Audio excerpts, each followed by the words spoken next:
352 स्वर्गीय प्रधानमंत्री पर ये जो आरोप लगा रहे हैं कि एक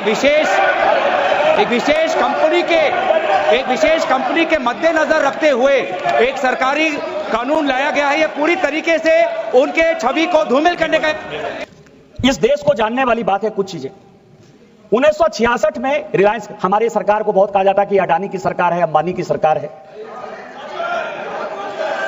जब अपोजिशन में, जब कांग्रेस इधर थी, जब कांग्रेस थी तो हम भी कहते थे कि ये टाटा की सरकार है, बिरला की सरकार है। इस देश में जानने वाली बात है कि 1966 में रिलायंस इंडस्ट्री आई, 66 में, और 98 तक मैं ऑन रिकॉर्ड ये बात कर रहा हूं मिस्टर कार्ति चिदंबरम, 98 तक रिलायंस इंडस्ट्री 1 रुपया टैक्स नहीं देती थी इस देश में। ऑन रिकॉर्ड कर रहा हूं मैं। 87 में उनको परेशान करने के लिए माननीय Rajiv Gandhi ji minimum alternative tax mat लगाया 1987 में, और 88 में उसका इंप्लीमेंटेशन रोक दिया। 88 में बेनामी ट्रांजैक्शन एक्ट लाया राजीव गांधी जी ने, 88 में। इस देश को जानने वाली बात है, बेनामी ट्रांजैक्शन एक्ट, बेनामी प्रॉपर्टी को रोकने के लिए उसका रूल जो है माननीय अध्यक्ष महोदया, उसका रूल जो है 2011 तक नहीं बना, 2011 तक नहीं बना। और आप जिस टैक्स की बात कर रहे थे शशि थरूर साहब, यह बात फैक्ट है कि 48 लाख।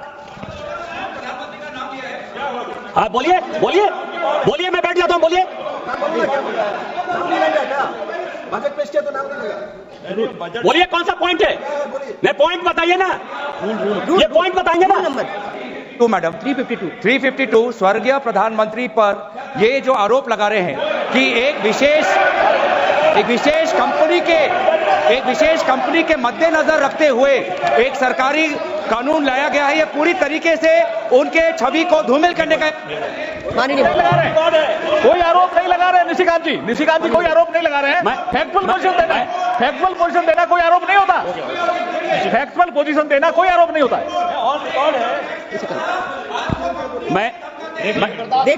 प्लीज माननीय सदस्य, अगर ऐसा कुछ होगा तो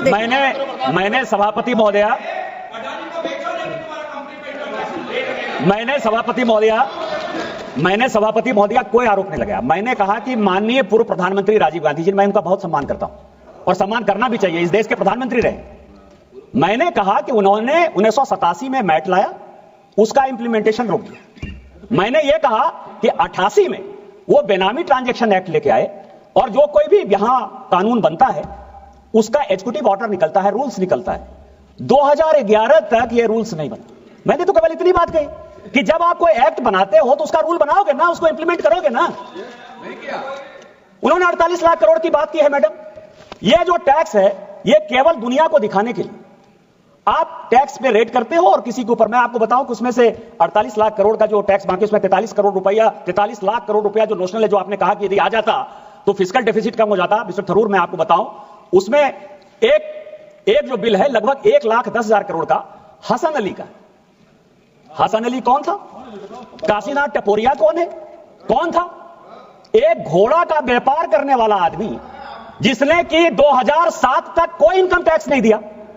साथ में आप उसके यहां रेड करते हो पूना का, और उसके ऊपर जो है चार्ज लगाते हो, और वो टैक्स आप कहते हो कि कभी 74 लाख करोड़ रुपया देना है, कभी कहते हो कि नहीं 1,10,000 करोड़ रुपया देना है। इस तरह से ये जितने टैक्स हैं वो 80 के पहले के हैं। और मैं आपको बताऊं